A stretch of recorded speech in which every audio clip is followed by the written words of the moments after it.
இயேசு கிறிஸ்துவின் நாமத்தில் உங்களுக்கு என் அன்பின் வாழ்த்துக்கள். இந்த இடம் எப்படி இருக்குது பாத்தீங்களா? இது ஒரு தெரு. மத்தியில் இருக்க ரோடு மாத்திரம் கிளியரா இருக்கு. ரெண்டு பக்கம் பாருங்க, அப்படியே பனி கட்டிகள் அப்படியே உறைந்து கிடக்குதுல, உறை பனி. இந்த ஸ்னோ பெய்ததுனால உண்டான காரியம். மரங்கள் பாத்தீங்களா, ரெண்டு பக்கமா ஒரு இலை கூட இல்லை, எல்லாம் காஞ்சி போயிருக்குல்ல பாருங்க. இப்ப அது செத்து போன மாதிரி இருக்குது அந்த மரம். இன்னும் சில மாதங்கள் கழிச்சு பாத்தீங்கன்னா அழகா துளிர் விட்டு பச்சை பசேருன்னு செழிப்பான மரமாக காட்சி அளிக்கும். பாருங்க, இந்த தீங்கு மறுபடியும் ஒரு நன்மையாய் ஆசீர்வாதமாய் மாறி விடுவதை பார்க்க முடியும். நான் சம்மர்ல வந்திருக்கும் போது நான் பார்த்திருக்க இந்த மரங்கள் எல்லாம் அவ்வளவு செழிப்பாக இருக்கும். சரி, இன்றைக்கு ஆண்டவர் உங்களுக்கு ஒரு வாக்கு கொடுக்கிறார்.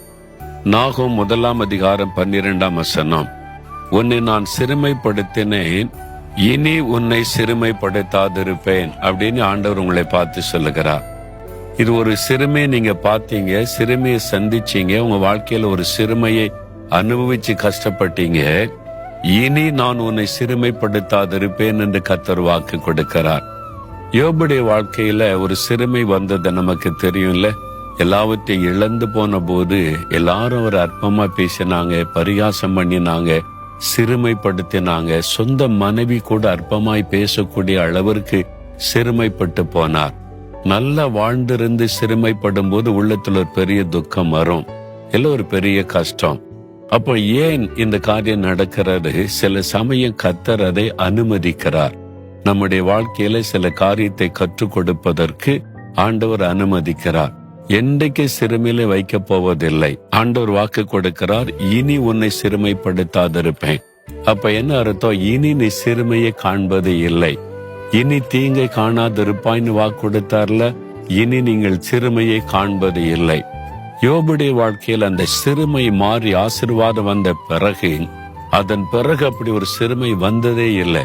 4 தலைமுறையாய் நீடித்த ஒரு வாழ்க்கை வாழ்ந்தார். அதன் பிறகு நஷ்டமோ இழப்போ அவமானமோ வந்ததே இல்லை. அதே மாதிரி தான் ஆண்டவர் சொல்லுகிறார், என் மகனே, என் மகளே, இதுவரை நீ சிறுமை அனுபவிச்சுட்ட, இனி நீ சிறுமையை காண்பது இல்லை என்று ஆண்டவர் வாக்கு கொடுக்கிறார். இன்றையிலிருந்து மாற்றத்தை நீங்க பார்ப்பீங்க. சிறுமைப்பட்டு அவமானப்பட்டு நிந்திக்கப்பட்டு கூனி குறுகின நிலைமையில இருக்கிறீங்களா?